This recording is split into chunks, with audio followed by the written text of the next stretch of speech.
करें। देखिए आज का क्लास बहुत लेट से शुरू हुआ, इसके लिए खेद है। ध्यान दीजिए, आप लोग जुड़े हुए रहिए, हम आपके साथ हैं।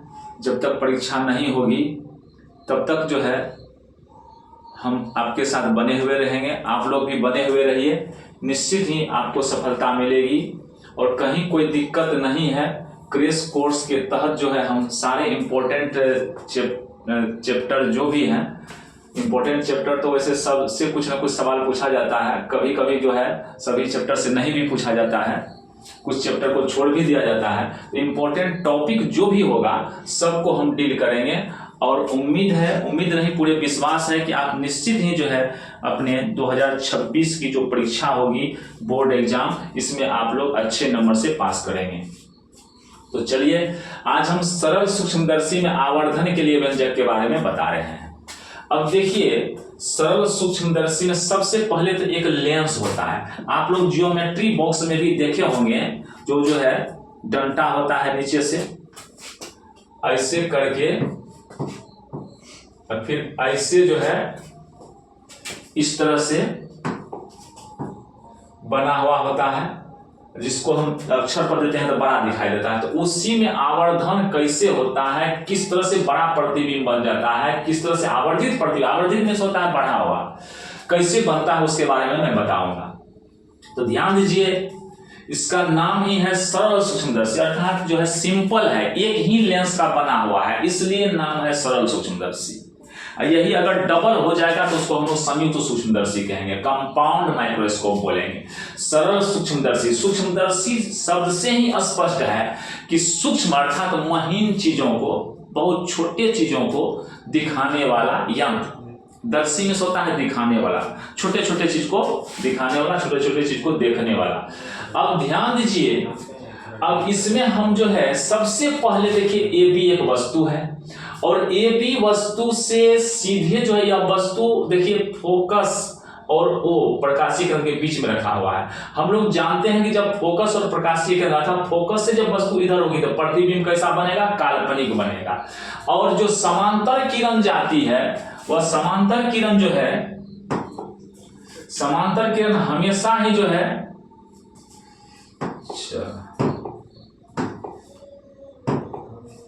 समांतर किरण हमेशा ही जब इधर आती है तो वह फोकस होकर गुजरती है।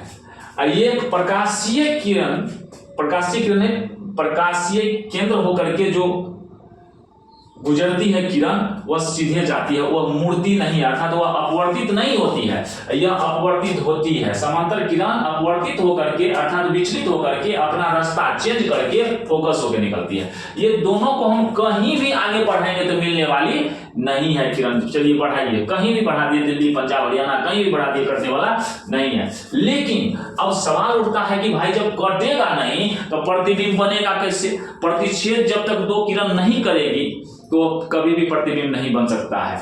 तो इसमें देखिए दो किरण पर हम विचार किए हैं। वैसे किरण बहुत सारे ले सकते हैं, लेकिन इसमें जो है दो ही लेंगे या तीन ले सकते हैं, लेकिन ज्यादा लेंगे तो झेल हो जाएगा। इसलिए दो किरण पर विचार करने से ही मेरा काम बन जाता है। इसलिए एक समांतर ले लिए हैं, एक प्रकाशीय किरण से गुजरने वाली। अब बनेगा कैसे प्रतिबिंब? ध्यान दीजिए भाई, प्रतिबिंब कैसे बनेगा? इसको जो हम पीछे बढ़ाएंगे और इसको भी पीछे बढ़ाएंगे तो कहीं ना कहीं कटेगा, तो जहां कटेगा वहीं वो प्रतिबिंब बनेगा। तो यहां से यहां तक हम मिलाते हैं तो A1 और B1 हो जाता है। तो ध्यान दीजिए A1 B1 जो हो गया तो इतना बड़ा प्रतिबिंब बना। चीज था छोटा, वस्तु छोटी थी, लेकिन प्रतिबिंब बड़ा बन गया। अब इधर बढ़ाएंगे, बढ़ाते नहीं है, कल्पना करते हैं, मान लेते हैं कि इसके सीध में इधर ये किरण जाएगी, तो जाएगी तो निश्चित है कि काल्पनिक रूप से कटेगी भी, कहीं कल्पना की कहीं ना कहीं मिलेगी, क्योंकि ये जो है तिरछी किरण है तो मिलना ही है। इसको तो कहीं भी बढ़ाएंगे तो कटने वाला नहीं है, इसलिए प्रतिबिंब यहां बना। क्लियर है? तो छोटे वस्तु का प्रतिबिंब बड़ा बना है। इसलिए हम जो है महीन से महीन चीज जो कि बहुत आंख को स्पष्ट रूप से दिखाई नहीं देती है जो चीज, उसका प्रतिबिंब जो है अगर इस लेंस से बनता है सूक्ष्मदर्शी के द्वारा तो वह बड़ा दिखाई देता है। फिर शक्तिशाली सूक्ष्मदर्शी बनाने के लिए उसमें तो कंपाउंड करना अर्थात संयुक्त लेंस लगाना पड़ेगा, वैसे नहीं होगा। अब देखिए ये जो प्रतिबिंब बना है, तो पहले जो है हम लोग जो पढ़े थे लेंस वाला में आवर्धन के लिए व्यंजक, उसमें हम प्रतिबिंब की ऊंचाई बटे वस्तु की ऊंचाई किए थे। इसमें नहीं करना है। क्यों नहीं करना है भाई? इसलिए नहीं करना है कि बात बेस वही है, प्रतिबिंब की ऊंचाई बटे वस्तु की ऊंचाई, परंतु इसमें एक झेल है। झेल क्या है? इधर जो हम बढ़ाए हैं तो इधर कहां पर ये किरण कटी है उसका निश्चित हम कर सकते हैं। कैसे उसको मापेंगे? इसलिए इसमें हम लोग बीटा और अल्फा को, अर्थात प्रतिबिंब की ऊंचाई ये है, तो इस जो है रेखाखंड से जो यहाँ पर कोण बना है, इसके साथ देखिए बढ़िया से A1BO, ये जो या कहिए OA1B, ये जो कोण बना है इसको बीटा कोण, प्रतिबिंब की ऊंचाई ज्यादा है इसलिए कोण ज्यादा है, कोण ज्यादा है। ये देखिए ये वस्तु की ऊंचाई कम है इसलिए कोण छोटा है। तो वैसे भी हम पहले बताए थे आप लोगों को कि जैसे कि मान लीजिए ये चेंज कर लेते हैं, देखिए ऐसे जो बताए थे भाई, जितना बड़ा प्रतिबिंब होगा कोण उतने बड़ा बनेगा। अब प्रतिबिंब को छोटा कर रहे हैं तो कोण क्या होगा? छोटा हो जाएगा। तो प्रतिबिंब की ऊंचाई जितनी अधिक होगी कोण उतना ही बड़ा बनेगा, और वस्तु की भी ऊंचाई जितनी अधिक होगी कोण उतना ही बड़ा। अब देखिए वस्तु की ऊंचाई प्रतिबिंब की ऊंचाई अंतर है, इसलिए प्रतिबिंब के साथ जो यहाँ कोण बना है वो पर ये बड़ा कोण है, इसको बीटा लिखें, यहां से लेकर के यहां तक, यहां से लेकर के यहां तक है। और ये जो अल्फा कोण है यहां से लेकर यहीं तक है, यह तो ऐसे इतने पर है इसलिए अल्फा कोण छोटा है, बीटा कोण ज्यादा है। तो ये प्रतिबिंब की ऊंचाई और वस्तु की ऊंचाई का जो हम लोग अनुपात निकाले थे कल जो लेंस वाला में बताए थे, तो वह क्या था? उससे आवर्धन निकला था। अर्थात इसमें इस बात का पता चला था कि भाई प्रतिबिंब की ऊंचाई जो वस्तु की ऊंचाई करेंगे तो उसका अनुपात यह बात बताता है कि वस्तु की अपेक्षा प्रतिबिंब कितना बड़ा है, कितना गुना है, या प्रतिबिंब से वस्तु कितना छोटा है, यह बात स्पष्ट होता है अनुपात से। अब इसमें हम लोग ऐसा नहीं करेंगे, बताए थे भाई काल्पनिक रूप से बढ़ा, इसकी माप हम नहीं कर सकते, इसलिए बीटा और अल्फा का ही अनुपात कर देंगे। प्रतिबिंब की ऊंचाई के साथ जो कोण बना है वह बीटा हो गया, और वस्तु की ऊंचाई के साथ जो कोण बना है अल्फा हो गया, इसलिए क्या करेंगे? बीटा बटे अल्फा करेंगे। तो देखिए हम बीटा बटे अल्फा किए हैं, अर्थात मैग्निफिकेशन बराबर क्या हो गया? बीटा बटे अल्फा। नंबर 1 पहली बात हुई। अब ध्यान दीजिए कि यहां पर लिखे हैं बीटा बराबर 10 बीटा और अल्फा बराबर 10 अल्फा। ऐसा क्यों लिखे हैं? अब देखिए सूक्ष्मदर्शी से जब भी हम देखेंगे तो छोटे चीज को देखेंगे और बड़ा चीज को देखेंगे। छोटे चीज को देखने के लिए जो कि स्पष्ट रूप से नहीं दिखाई देता है उसी के लिए सूक्ष्मदर्शी का उपयोग हम लोग करते हैं। तो बहुत छोटी सी चीज है, तो जब बहुत छोटी सी चीज है तो स्पष्ट है कि छोटी चीज जो इतनी छोटी है तो इसका जो कोण बनेगा बाबू यहाँ, तो बताओ तो ये बड़ा थोड़ी बनेगा, बहुत छोटा बनेगा। अब बड़ी चीज रहेगी तब ना जो है बड़ा कोण बनेगा, और जब छोटी चीज है तो कोण छोटे बनेगा, कोण और बहुत सूक्ष्म हो। तो उसके लिए क्या होगा? अगर थोड़ा सा हम घुमाव करेंगे तो ये सीधे हो जाएगा, लंब ही हो जाएगा। लंब और आधार के मिलने से ही जो है लंब क्या कहते हैं, ये लंब और आधार के मिलने से यहाँ झुकाव का पता चलता है। झुकाव बताता है कोण को। तो स्पष्ट है कि लंब और आधार दोनों रहना जरूरी है, तभी ये झुकाव होगा, कोण बनेगा। अब इसमें यह सवाल उठता है कि भाई आप अल्फा को 10 अल्फा क्यों लिखे, बीटा को 10 बीटा क्यों लिखे? इसलिए कि 10 अल्फा और 10 बीटा बहुत छोटा कोण है। क्यों छोटा कोण है? क्योंकि बहुत छोटी वस्तु को देखी जा रही है ना, इसी कारण से यह क्या है? छोटा कोण है। अभी हम तुरंत ही स्पष्ट किए थे, जब बहुत छोटी वस्तु को देखेंगे तो यहां से ऊपर से कर्ण खींचिए, नीचे से आधार खींचिए, देखिए कितना छोटा बन रहा है। इतना छोटा कि इसमें कोई मोड़ ही नहीं आ रहा, कोई ऐसे मोड़ नहीं आ रहा है, एकदम सीधी लाइन हो रही है, अर्थात ये लंबे के जैसा काम कर रहा है। ऐसे मुड़ के नहीं, ऐसे जो यहाँ जो मुड़ेगा तो बहुत सीधे हो जाएगा। इसी कारण से ये लंब का काम क्या है? कोण जो है लंब का काम कर रहा है, इसलिए लंब और आधार वाला फॉर्मूला लगा दिया। 10 वाला में लंब और आधार होता है ना, 10 थीटा और लंब और आधार। यही कारण है कि अल्फा और बीटा बहुत छोटा है, तो कोण जो मोड़ है वह मोड़ जो है सीधा खड़ा हो जाता है, लंब का काम करता है। इसी कारण से हम लोग छोटा होने के कारण अल्फा को 10 अल्फा लिख दिए, बीटा को 10 बीटा लिख दिए, कोई दिक्कत नहीं। अब देखिए अल्फा और बीटा बहुत छोटा है, यहाँ पर देखिए चूंकि अल्फा और बीटा बहुत छोटा है, कारण दर्शा दिए हैं कि क्यों हम 10 अल्फा 10 बीटा लिखे, क्योंकि छोटा है। इसी कारण से हम 10 अल्फा को 10 अल्फा, बीटा को 10 बीटा लिख सकते हैं। अब देखिए इसके वैल्यू को बैठाइए, m बराबर हम बीटा लिखे थे, ऊपर में नीचे में अल्फा लिखे थे, तो बीटा के जगह पर 10 बीटा लिखे और अल्फा के जगह पर 10 अल्फा लिख रहे हैं। यही एक नंबर की बात को हम यहाँ लिख रहे हैं। अब देखिए तो 10 बीटा की बात करते हैं, तो 10 बीटा में जब हम चलेंगे बाबू यहां से यहां तक, तो ध्यान दीजिए तो यह कोण कैसे बना है, ए बी और क्या है ये बी ओ है, ये क्या है ओ ए, अर्थात ओ ए बी से ही ये बीटा कोण बन गया। अब कहेंगे सर जी A1 B1 यहाँ ओ है तो यहां से तो भी बना है।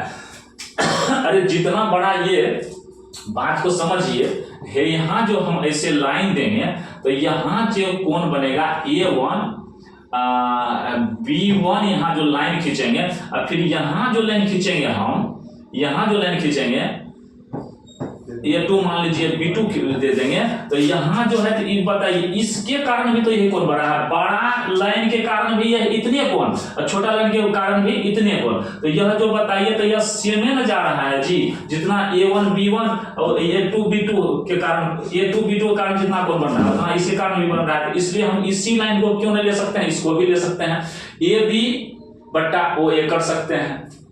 तो वही यहाँ पर लिखे हैं, यहाँ पर ध्यान दीजिए 10 बीटा बराबर ए बी बटा ओ ए, क्योंकि इसके कारण ही अरे वहां से मिला है या यहां से मिला है, कोण में कोई फर्क पड़ने वाला नहीं है, इसलिए इसको हम उसमें क्यों चलेंगे, नहीं तो तब ऐसे नहीं करते A1 बटे A1 B1 बटा सीधा नहीं कर देते ओ A1, नहीं यहाँ पर नहीं जाना हमको, बीटा कोण से मतलब है, उतना कल्पना कहाँ करने जाएंगे, इसलिए उधर नहीं भागना है हमको, उधर नहीं भागना है। क्यों भागना, उधर तो काल्पनिक है, ओरिजिनल लगाइए यहाँ, ठीक है। तो इसमें क्या करेंगे ए बी, ऐसे भी देखिए ओ ए बी बीटा कोण हो गया यहां से यहां तक, ऐसे भी करेंगे ओ A1 B, तो फिर भी क्या होगा, यही बीटा कोण बनता है, तो इसलिए हम यहां पाएंगे वास्तविक में, उधर तो काल्पनिक है। तो देखिए यहां पर क्या करें, बीटा बराबर क्या हो जाएगा, ध्यान दीजिए तो ए बी बटा, अर्थात ये लंब हुआ ना, ये आधार हो गया, ए बी बटा ओ ए लिखे हुए हैं। अब नीचे चलिए, यहां है 10 अल्फा, तो 10 अल्फा कहां होगा बताइए तो ठीक से, 10 अल्फा में बढ़िया से देखिए, कहेगा सर जी आप दोनों बार एक ही चीज ले रहे हैं, तो यहाँ कल्पना में ही एक बार आइए, तो देखिए ध्यान से ओ A1 A2 ओ A1 A2 आ रहा है। अब समझिए बात को, क्योंकि हमको एक बात तो इसमें लेना है, स्पष्ट दृष्टि की न्यूनतम दूरी, अर्थात जब भी हम कोई चीज को आंख से देखेंगे स्पष्ट रूप से, तो वह कहां से कहां तक आएगा, कहां से कहां तक का मतलब यह हो गया कि भाई जब सामान्य में ले लेंगे ना कोई चीज को दिखाई नहीं देता है, जब हम एक निश्चित दूरी 25 सेंटीमीटर पर लेते हैं तब ये दिखाई देता है, इसलिए यहां दिखाई नहीं देगा वस्तु, इसलिए यहां हम वस्तु को दिखाए हैं कि भाई आंख का जो देखने का न्यूनतम दूरी है उसी को बोलते हैं स्पष्ट दृष्टि की न्यूनतम दूरी। स्पष्ट देखने का जो कम से कम दूरी है वो O से लेके A1 होगा, इसकी दूरी D है, इसकी दूरी कितनी है, D है। अर्थात अब हम यहां से यहां तक की दूरी को क्या लिखेंगे, D लिखेंगे। अब समझिए इसको क्यों यहां लिखे, कारण समझेगा, यहां हमको दिखाई नहीं देगा आंख से, और क्योंकि नजदीक है आंख के 25 सेंटीमीटर कम से कम रहेगा तो तब दिखाई देगा, इसलिए हम ए बी को हम लोग A1 A2 करके समांतर किरण के रूप में यहाँ समांतर किरण बढ़ा दिए। जब समांतर किरण कोई होती है ना, गणित में पढ़े हैं आप लोग कि जितना बड़ा यह होगा उतना बड़ा यह होगा, यानी कि दो भुजा समांतर खींच देंगे ना, तो इधर जितना होगा उतना इधर भी होगा। समांतर रेखाखंड को मिलाने वाली जो रेखाखंड होती है अंतिम में, वो दोनों बराबर होती है, जितना बराबर A1 A2 होगा उतना AB भी होगा। अब चलिए, अब यहां से हम लेते हैं A1 A2, समझ गए ना, यहां नहीं लिख करके ये AB वस्तु जो है यहां नहीं रख करके वहां क्यों दिए, क्योंकि यहां पर आंख के नजदीक दिखाई नहीं देगा, आगे लिखना होगा। अब देखिए तो यहां पर हम एडजस्ट किए हैं O A1, अच्छा पहले तो ये ना लिखना होगा लंब ना, तब ना आधार, तो चलिए A1 A2 तब बट्टा क्या लिखे हैं O A1, ये लंब बट्टा आधार, क्लियर है, इसमें कहीं कोई शक है, इसमें भी देखिए AB लंब बट्टा आधार OA, ये तो हो गया प्रतिबिंब के लिए। अब वस्तु के लिए क्या हो गया, वस्तु के लिए देखिए अल्फा को, अल्फा बराबर क्या लिखेंगे A1 A2 लंब हो गया, आधार क्या हो गया OA1, इसको बट्टा कर दिए। अब वैल्यू को पुट कर दिए, वैल्यू को पुट नहीं करेंगे तो पहले जो भाग दे दीजिए, बट्टा है ना यहाँ भी और यहाँ भी। अच्छा तो भिन्न का भाग तो हम लोग जानते हैं कि भिन्न के भाग में क्या होता है, उलट जाता है, तो नीचे से उसमें भाग देंगे तो बताइए तो ये नीचे ऐसे जो ऑब्लिक मारे हैं नीचे होगा, ये ऊपर हुआ, क्योंकि दो ठो बट्टा है इसलिए हम बढ़िया से नहीं लिख सकते, तो ऑब्लिक मार के लिखे हैं A1 A2 बट्टा OA1 यहाँ लिखे हैं AB बट्टा OA। अब इसमें भाग दीजिए, भाग देंगे तो OA1 ऊपर चल जाएगा ना, ये तो जैसे है वैसे उतार दिए, यहाँ पर OA1 ऊपर चल जाएगा और नीचे में A1 A2 रह जाएगा, जहां पर था ये ऊपर भाग जाएगा। अब देखिए दोनों के वैल्यू को पुट कीजिए। अब देखिए यहाँ पर बढ़िया से तो AB है तो AB लिख दिए। अब कहेंगे सर जी OA है तो O से A तक की दूरी क्या है, U है ना, और U है, क्लियर है। अब समझिए यहां पर देखिए, अब यहाँ OA1 है तो OA1 को यहां से यहां तक की दूरी हम क्या लिखें, D में होता है डिस्टेंस, तो यहां से यहां तक की दूरी जो कि स्पर्श दृष्टि की न्यूनतम दूरी है, आंख यहां से यहां तक बढ़िया से देख सकती है, इसी कारण से हम यहां से यहां तक की दूरी को D लिखे हुए हैं। अब देखिए यहां जो है OA1 है तो O से A1 कितना होगा, D होगा कि नहीं, D लिखे। अब फिर बढ़िया यहां से देख लीजिए अच्छी तरह से आप लोग ठीक से, D के नीचे क्या लिखे हैं, A1 A2 था तो A1 A2 लिख दिए। अब एक बात को समझिए कि A1 A2 और AB दोनों बराबर है कि ना, अब ये बताए थे हम भाई कि देखिए समांतर रेखा ये समांतर है, तो फिर यहाँ जो लंब है, यहाँ जो लंब है A1 A2 और AB बराबर होगा कि नहीं, बराबर होगा, तो इसलिए हम A1 A2 बराबर AB लिखे हुए हैं। अब बताइए तो A1 A2 के जगह पर हम आराम से AB लिख सकते हैं ना, क्योंकि दोनों बराबर होगा तो कट जाएगा तो हमको DU बच जाएगा। अब देखिए बढ़िया से ध्यान से देखिए, देखने में गड़बड़ी मत कीजिए। अब देखिए हड़बड़ी में तो गड़बड़ी हो जाएगा, तो यहाँ देखिए -D लिखे हैं। अब A1 A2 जो था तो यहाँ पर AB लिखेंगे ना, क्योंकि A1 A2 बराबर AB लिखे हुए हैं, A1 A2 बराबर AB लिखे हुए हैं, आराम से हो गया। अब हो गया तो अब देखिए बढ़िया से तो AB कटेगा ना। अब क्या बच गया बताइए तो, अब क्या बचा है, अच्छा यहाँ पर अच्छा ठीक है AB कट गया। अब यहां पर भी काट दीजिए, माइनस है दोनों कटेगा ना। अब बताइए तो क्या हुआ, स्पष्ट हो गया यहां पर, अतः डी गड़बड़ हो ठीक है, अतः M बराबर D बटा U। तो D क्या हुआ, यहां से यहां तक V हो गया, और U क्या हुआ, यहां से यहां तक वस्तु हो गया। अर्थात कहने का अर्थ है कि स्पष्ट दृष्टि की न्यूनतम दूरी बट्टा अगर हम वस्तु की दूरी करते हैं तो आराम से जो है आवर्धन निकल जाएगा, अर्थात D बटा U हो गया, D बटा U। यही D यहां से जहां पर प्रतिबिंब बना है वहां से वहां तक की दूरी को V बोलते हैं ना, यह बना है कितना दूर पर, D दूरी पर बना है, तो इसलिए हम V ने लिख करके DA लिखे तो क्या दिक्कत है, यहां से यहां तक की दूरी U हो गया।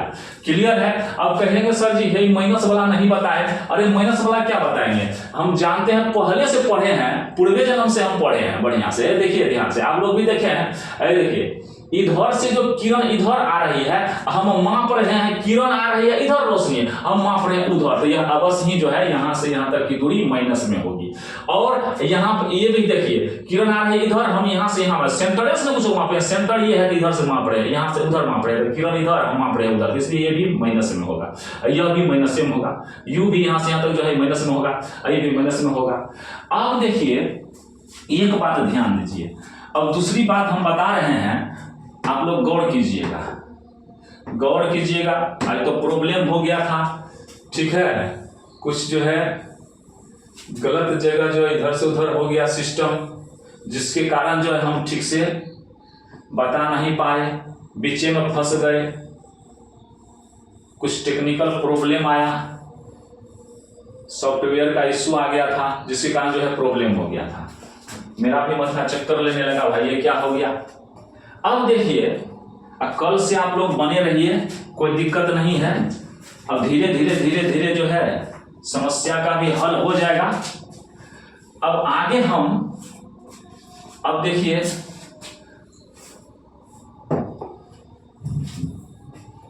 रहने दीजिए यही। अच्छा ये भी फालतू है, हटाइए। अब देखिए m बराबर क्या आया है बाबू, d बटा u। अच्छा पहले हम लेंस वाला में पढ़े थे ना कि इसका संबंध जो है v और u से, यानी d तो एक तरह से vn हुआ, जहां से प्रतिबिंब बनता है उसको v बोलते हैं, लेकिन दूरी उसका v के जगह पर यहां से यहां तक दूरी d है तो v को dm लिखे हैं, सेम बात है, कोई बात नहीं है। अब समझिए बात को कि अब हम इसका संबंध f के साथ बिठाते हैं, फोकस के साथ। अगर मान लीजिए हमको d पता नहीं है तो कैसे हम जो है दूसरे तरह से भी m निकाल सकते हैं, अर्थात आवर्धन निकाल सकते हैं। तो बढ़िया से देखिए, ध्यान दीजिए, यहीं से लिखते हैं उसी। अच्छा इधर लिखेंगे तो आप लोग कहिएगा कहीं गड़बड़ तो नहीं हो गया। तो m नहीं, अब हम लोग को उस सूत्र को याद करना है। कौन सूत्र को? लेंस का जो सूत्र था 1/f बराबर 1/v माइनस 1/u, इस सूत्र को हम लोग याद करेंगे। दिमाग में लीजिए इस बात को, अब बात को समझिए। अब देखिए अगर प्रतिबिंब जो है स्पष्ट दृष्टि की न्यूनतम दूरी पर बने तो तब क्या होगा, तब क्या होगा समझिए तो बात को। तो स्पष्ट बात है कि उस हालत में प्रतिबिंब कहां बने, स्पष्ट दृष्टि की न्यूनतम दूरी पर। तो अच्छा तो एक बात बताइए, तो भी क्या हो जाएगा, तब भी क्या हो जाएगा? तो भी तो ध्यान दीजिए, भी तब तो जो है d के बराबर हो जाएगा, होगा कि नहीं होगा? भी d के बराबर हो जाएगा। यहां से यहां तक दूरी v है तो उसको d लिखेंगे, और आपका जो u है वह तो u ही रहेगा, उसमें तो कोई शक नहीं है। तो v को हम लोग क्या लिखेंगे, d लिखेंगे।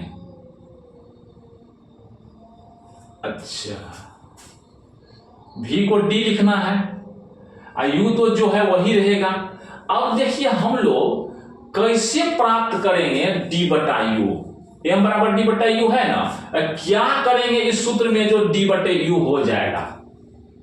सोचिए, हमको कोई गुंजाइश नहीं बैठ रहा है भाई, हमको d बटे u पुराना है तब ना m होगा। तो अब देखिए तो हे यहां d से गुना कर देंगे तो d बटा u नहीं हो जाएगा, हो जाएगा ना। तो यही काम करना है, दिमाग लगाना है, इस सूत्र से हम आवर्धन कैसे प्राप्त कर लेंगे। भाई d बटे u हमको इसमें कहीं मिल जाएगा तो आराम से हम आवर्धन प्राप्त कर सकते हैं। कहेंगे सर यह सूत्र क्यों लिए, क्योंकि इसमें बाबू u है, v भी है, d की कमी है, d तो vn है, कारण यहां से यहां तक v कहिए या यहां से यहां तक d कहिए, कारण है कि स्पष्ट दृष्टि की न्यूनतम दूरी पर बना है, इसलिए यहां से यहां तक की दूरी v जो है d के बराबर है, इसलिए हम यहां पर d लिखेंगे। अब देखिए v को d लिख दिए हैं, अब आगे बढ़िए थोड़ा सा, u तो माइनस u रहेगा, u क्या रहेगा, माइनस u रहेगा। तो माइनस क्यों लिखे हैं बताइए तो, d भी माइनस से रहेगा, u माइनस, क्योंकि इधर माप रहे हैं दूरी को। अब इसमें मान को पुट कीजिए, मान को पुट करेंगे, क्या करना है, दोनों तरफ जो है, दोनों तरफ क्या करना है, दोनों तरफ हमको d से गुना करना है। किससे गुना करना है, d से गुना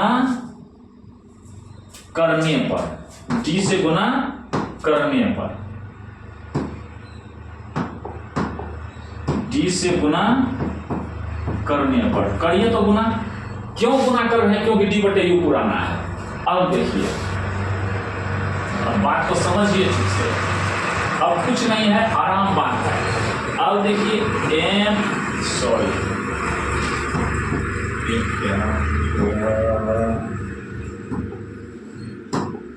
अब देखिए हम लिख रहे हैं 1/f 1/f लिख चुके हैं, और 1/v है, 1/v है, तो v को तो d लिखे हैं, d से गुना भी कर रहे हैं। अच्छा एक लाइन बढ़ा देते हैं तब आप लोगों को कंफ्यूजन नहीं होगा। d/v, अब माइनस क्या करें, यहाँ भी d से गुना करेंगे तो क्या हो जाएगा, d/u। अब v का मान को रख देंगे, v का मान क्या है, d है ना, तो यहाँ भी d रखेंगे कि नहीं, यहाँ भी d हो जाएगा, दोनों जगह da हो जाएगा। अच्छा तो यहाँ तो होता है 1/v माइनस 1/u, तो यहाँ तो u माइनस फिर है, u में माइनस लगा हुआ है, और यहाँ भी d में क्या है, माइनस लगा हुआ है। तो आगे और बढ़ते हैं थोड़ा सा, चलिए एक लाइन बढ़ जाते हैं, तो 1/f कर लेते हैं। तो अच्छा यहाँ भी ना d से गुना करेंगे, ये तो गड़बड़ हो रहा था, गड़बड़ हो रहा था, तो इसको ठीक कर देते हैं, यहाँ पर d लिख देते हैं, तो यहाँ भी माइनस d हो जाएगा, क्योंकि माइनस चिन्ह है, d/v बराबर माइनस d, तो यहाँ भी माइनस होगा, यहाँ भी माइनस होगा कि नहीं, दोनों जगह माइनस होगा। अरे u बराबर माइनस u, और यहाँ d से जो गुना किए हैं तो d यहाँ भी हो जाएगा, d यहाँ भी, d यहाँ भी, तो यहाँ पर माइनस माइनस हो गया, माइनस माइनस क्या होगा, कट जाएगा, और यहाँ u है 1/u, 1/u तो पहले से है, इसको लिखने की कोई जरूरत नहीं है। चलिए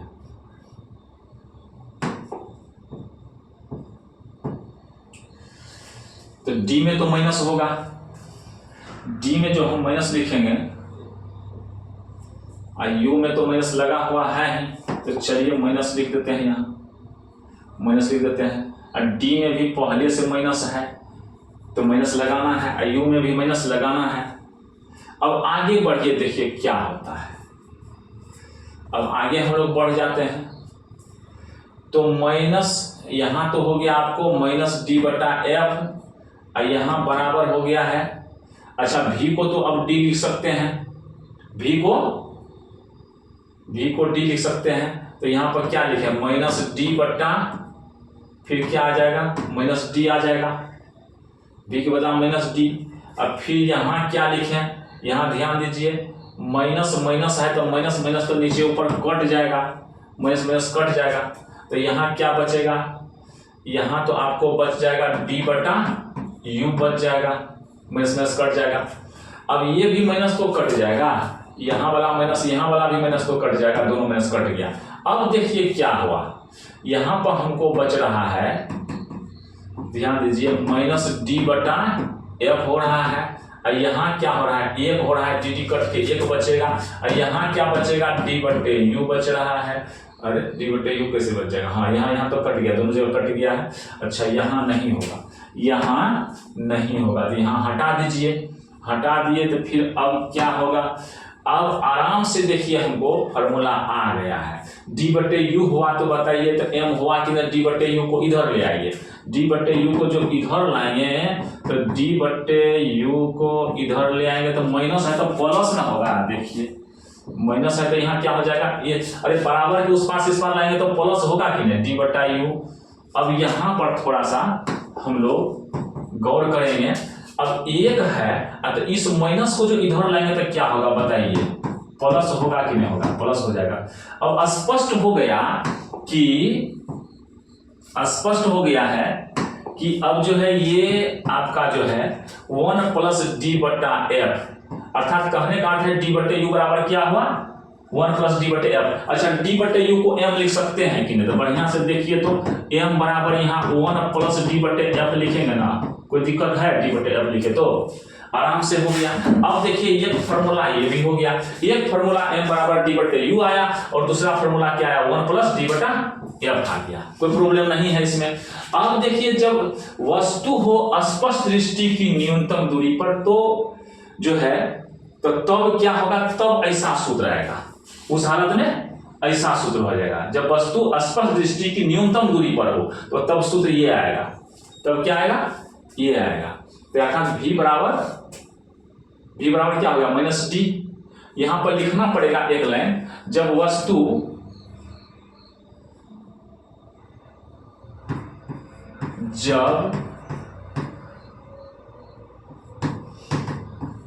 प्रतिबिंब, यहां पर सीधा ले देते हैं 25 सेंटीमीटर पर बने स्पष्ट दर्शन की न्यूनतम दूरी, उसी को 25 सेंटीमीटर हम लिखे हैं। 25 सेंटीमीटर पर ही जो है ना वस्तु स्पष्ट रूप से दिखाई देती है, इसलिए उसको कम से कम दूरी 25 सेंटीमीटर होती है। इसलिए हम सीधा लिख दिए जब प्रतिबिंब स्पष्ट दृष्टि की न्यूनतम दूरी पर बने, ये नहीं लिख करके हम 25 सेंटीमीटर पर बने लिखे हैं। तो उस हिसाब से जब करेंगे तो क्या होगा, हमको m बराबर 1 + d/f आएगा। अब देखिए अगर वस्तु अनंत पर हो, अरे सॉरी प्रतिबिंब क्या बोले, जब 25 सेंटीमीटर बने। अब है दूसरा कंडीशन है, यह तो पहला कंडीशन हो गया। अब दूसरा कंडीशन है, ठीक से देखिए दूसरा कंडीशन, इसी के नीचे कर देते हैं। अरे हाय, इसके नीचे कर देते हैं। अब देखिए अब दूसरा कंडीशन क्या है, दूसरा कंडीशन है कि जब प्रतिबिंब अनंत पर हो, जब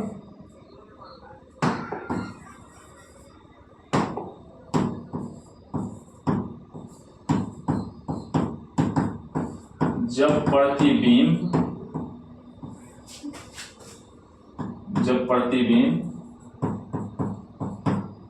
अनंत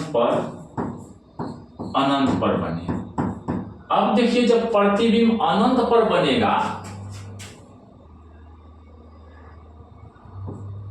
जब प्रतिबिंब अनंत पर बनेगा तो क्या होगा, जब प्रतिबिंब अनंत पर बनेगा तो वस्तु कहां पर होगी, समझिए बात को। तो वस्तु तो फोकस पर ना होगा जी, वस्तु फोकस पर हो जाएगा। जब प्रतिबिंब अनंत पर बने तो वस्तु कहां होगा, फोकस पर। हम लोग पहले भी पढ़े हैं कि अनंत पर जब वस्तु हो तो उसका प्रतिबिंब फोकस पर बनता है, और जब वस्तु फोकस पर हो तो प्रतिबिंब अनंत पर बनता है। अर्थात अनंत पर प्रतिबिंब बन रहा है तो निश्चित ही वस्तु जो है वह फोकस पर है। क्लियर बात है।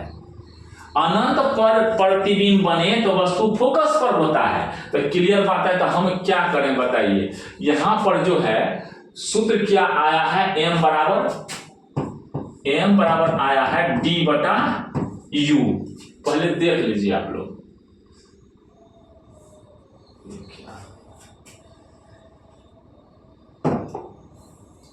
देखिए m बराबर d/u आया है कि नहीं, m बराबर d/u आया है।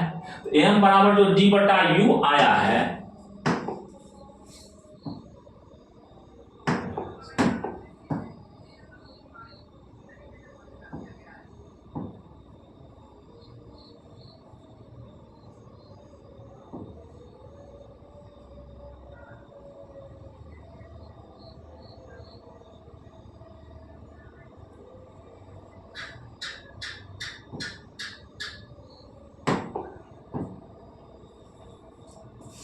देखिए m बटा d/u आया है, तो यहां पर तो आराम से हम अब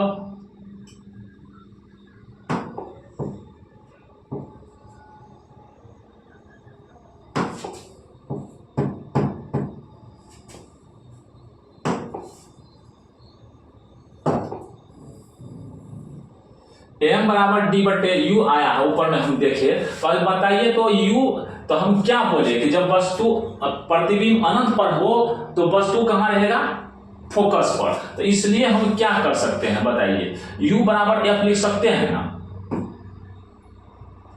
तो u बराबर हम लोग क्या लिखेंगे, u बराबर f लिखेंगे। इसलिए d तो ऊपर में लिखना ही है, नीचे में u की जगह पे f लिख देंगे। यही हो गया आपको, जब प्रतिबिंब अनंत पर बने तो उसके लिए आवर्धन ये हो गया। जब प्रतिबिंब